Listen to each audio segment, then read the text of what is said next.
None of us are free when one of us is in chains. And so today, we have to begin to imagine a world in which we are free because none of us are in chains anymore. Today, I want you to imagine our society without prisons. It's going to take some doing, but we have to be able to imagine it in order to work to make it so. What I don't want us to think about is simply a society just like the one we have now, but with no prisons. We all understand that that just wouldn't work. So instead, dream with me. Dream with me about what our society would be like if we did not need prisons anymore. Abolitionist thought leader Mariam Kaba, who also is the author of the quote we opened our service with, writes that prison industrial complex abolition is a vision of a restructured society in a world where we have everything we need: food, shelter, education, health, art, beauty, clean water, and more things that are foundational to personal and community safety. All of us need to have everything we need, not just to survive, but to thrive in this world, to be able to have a world where we can get rid of the prisons.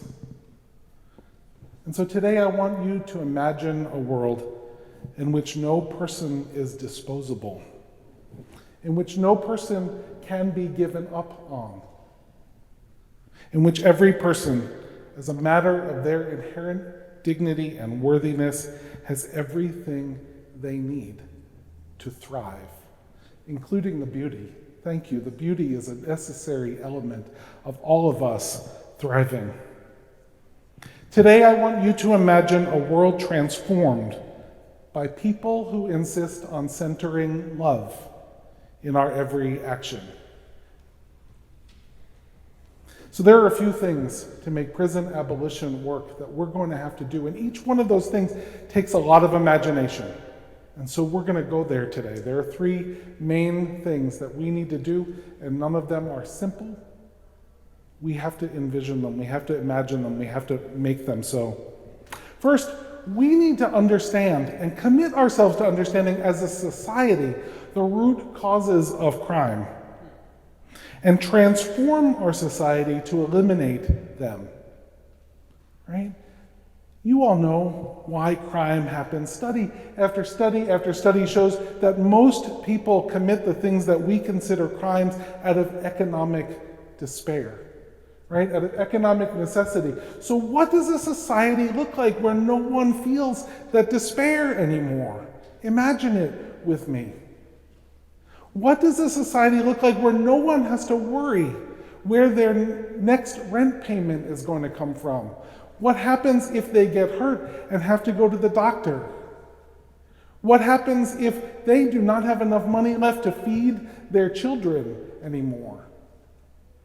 If nobody has to worry about those things, we have removed a giant impetus to do things that our society has said we shouldn't do. And we'll get to that category in a minute. What about mental health issues? What about addiction? People commit crimes because we do not give them the resources to deal with the things that they're struggling with in this world, right? So imagine what our society would look like if those things were abundant. Not just available if someone took the time and energy to search for it, but abundant, so abundant that as soon as someone started struggling, they were made available. They were made available, and no one had to worry about how much they were going to cost, right? That would eliminate a whole category of things. Now, every time I talk about this, someone goes, well, there are just some people who are sociopaths, right? They're just like, it's a couple people, maybe, who commit crimes out of something fundamentally wrong with how they interact with other people? And what would happen if we decided that those people also were not disposable? How can we imagine a society in which they were not disposable people either? They were not people we could just lock up in solitary confinement and isolate them from the rest of the world and forget that they ever existed and allow a horrible system to punish them again and again and again. What would we have to do? Right? We would have to come up with ways to treat people. We might have to come up with ways to separate people. We might. And they wouldn't look anything like a prison, right? They wouldn't involve the chains. They can't involve the chains because those chains fly against the fundamental humanity of the people that we are looking at. So imagine, what would it take for us to understand actually why people do things that put them in prison and eliminate those things one by one by one? Listen, we don't have to do all of this at once, right? We can do it a little bit at a time. Now, I'm big on get everyone free, but I understand that I'm not going to be able to wave my magic hands and make it happen, but we're going to envision this and we're going to work toward it together, right? The second thing that we have to be able to do in order to imagine a world without prisons is to change our public philosophy of how we identify and respond to harm. So we need to make a clear distinction between what is harmful and what is not. Because there are a whole lot of things that are harmful that do not get labeled crimes. Wage theft is harmful. It is directly harmful. People do not go to prison for wage theft. It's considered a civil offense. It is not criminal. And there are a whole lot of things that we consider crimes that don't actually harm anyone. So what would it be like if we actually did the work of understanding that, of looking at the codes that we have and not just tweaking them a little bit here and there, but fundamentally restructuring the laws of our society so that we understood what was harm and what was not? What would it look like? Imagine with me if we put resources into nonviolent options when someone actually does harm, rather than put those resources into an increasingly militarized police force. A police force that we know disproportionately meets violence on Black, Indigenous people of color, poor people in our society, right? It disproportionately meets that violence out. We know it. We can't pretend. We can't pretend that it's not that way anymore, right? We have come that far in our society that we know that. So what are the non-violent options when someone harms something? How can we imagine those? How can we imagine treatment centers? How can we imagine restorative justice processes that ask people, rather than just to be punished, to engage in the work of relationship building, of reparation? What does that look like in our society? What could it look like in our society? Rather than just immediately leaping to, you caused harm, and so therefore we need to lock you in this cell. What's the other pathway? We have to be able to imagine that other pathway in order to make it so, right? And the third thing that we need to do, and this is the big one for us, right? This is the big one for us as a religious people. This is the big one for us as people who proclaim our theology into the world and try and change the world because of the love at the center of our faith. The third thing that we need to do is change our public theology of sin and punishment. And make no mistake, there is a public theology at work. right? There's a public theology that is hundreds, if not thousands of years old, that says when someone does something that is outside the bounds of society's rules, they become less than. They become disposable. They become other, right? There is an indelible mark that we put upon people. We take away their ability to engage in the democratic processes of our society. That mark is so indelible, right? We label people felon, right? That is a descriptive word that is used for someone who has been convicted of a felony. Whether or not they actually did it is another story. But for someone who has been convicted of a felony, they will always, all their life, have that description put on them. Maybe we can trace it to the Puritan ancestors of the United States. You remember, how many of you read The Scarlet Letter in high school? I know I certainly did. But the indelible mark that once someone does something wrong, they are forever labeled with that thing is part of our public theology in the United States and elsewhere. But I'm in New York. I'm talking about the United States here. It's right here, right? Somewhere along the line, we became a society addicted to punishment. And so our prison system's first job is not to see people as human beings in relationship. Our prison system's first job is not to make restoration happen. Forget about rehabilitation. It doesn't happen in our prison system. It's not their job. Our prison system's job is to isolate and dehumanize people because they have done something wrong and must be punished, says our public theology.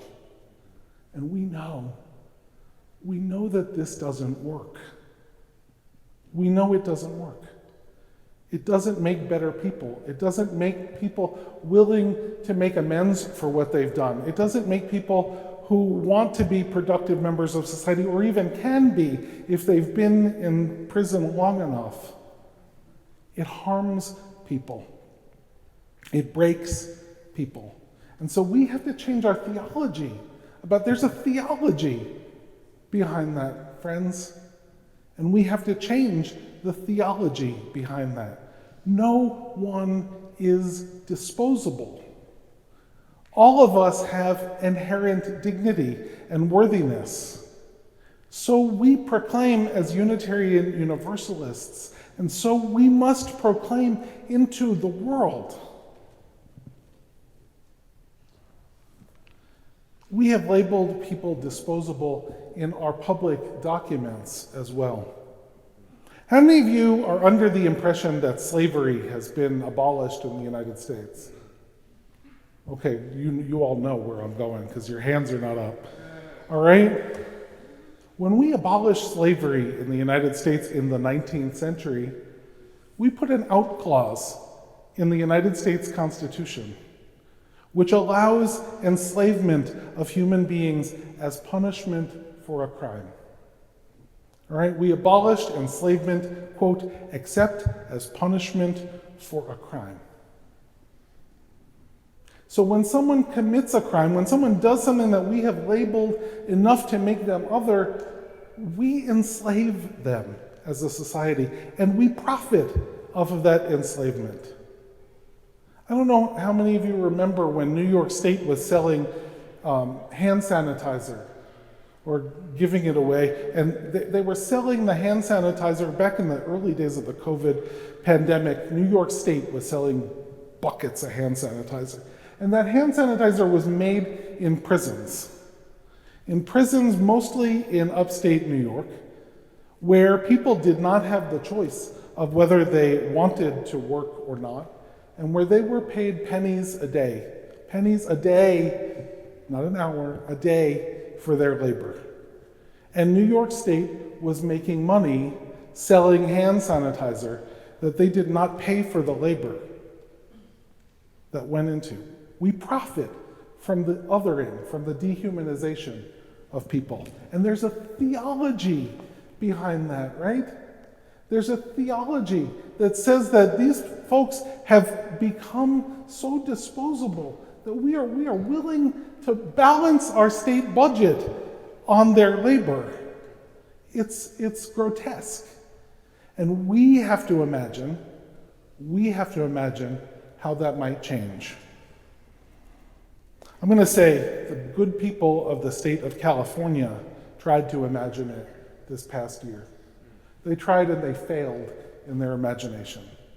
A ballot initiative made it to the ballot in the state of California to ban enslavement in California, which really would mean to ban slavery in prisons in California. And that ballot initiative failed. It failed. A majority of the voters in the state of California voted no on that ballot initiative. We can do better, but we have to change the public theology, right? Because people said, well, those folks deserve what they got. That's theology right there. They do not deserve that. They deserve to be treated as human beings. They deserve to be brought back into relationship. They deserve to be brought into practices and systems that ask them to transform themselves and their communities after what they have been accused of doing. That ask people who have actually done harm to others, which is not everyone in our prisons, I want to be clear, that ask people who have actually done harm to others to make amends for that harm, to seek reparation for that harm, to seek redemption from that harm, right? To seek repentance from that harm, to change who they are because they have sought relationship rather than isolation. It's the exact opposite of what we do now. We have to imagine a system that begins with relationship and insists on it, even when those relationships are broken. That's theology, beloved, right? That's the theology that we have to insist on being made manifest in our society. Relationship-based approaches are part of our theological change that needs to happen in order for us to make it possible. In order for us to make it possible to abolish the prison industrial complex. I want to see that day happen.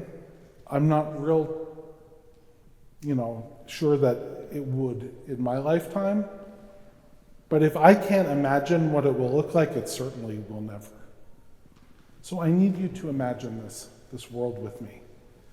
Can you imagine this world? Can you imagine what it would take to radically transform our society? Not just like the kinder, gentler police industrial prison system, right? We don't want kinder, gentler police. We need a new system because that system is so fundamentally corrupt and so fundamentally bankrupt and so fundamentally theologically damaging to people. Can you imagine what it would take to dig deep into our society, to excavate the roots of racism in our society, to pull up the racism all the way down from the bottom of its tap roots? Those of us who are gardeners, and I'm looking at Reverend Peggy here, know what it's like to get rid of a noxious weed in your garden, right? And you have to get the whole thing out. You can't leave a little bit of the root and hope that it's not going to grow back because you know it will, right? So we're going to have to dig deep. We're going to have to dig deep into our society and get the whole root of it out. And I need you to imagine doing that with me. I need you to imagine plunging your hands and your shovels into the soil and digging out every little bit of that noxious weed that is racism, that is violence, that is the current police prison industrial system in our country, because we have to get rid of all of it and build something that is based on the fundamental humanity of every one of us. Because none of us are free if one of us is in chains. So we need a society that does not insist that anyone be in chains.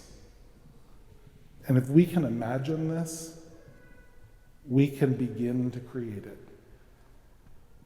It starts with imagining what it might be like.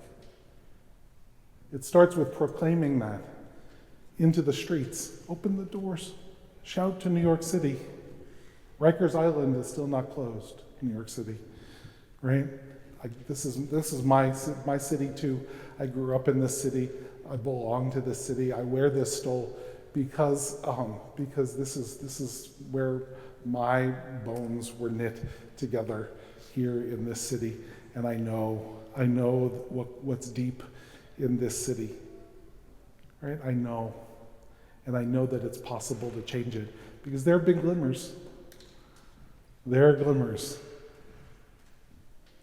and it takes all of us to be able to imagine this. I think we can do it. May it be so. Amen.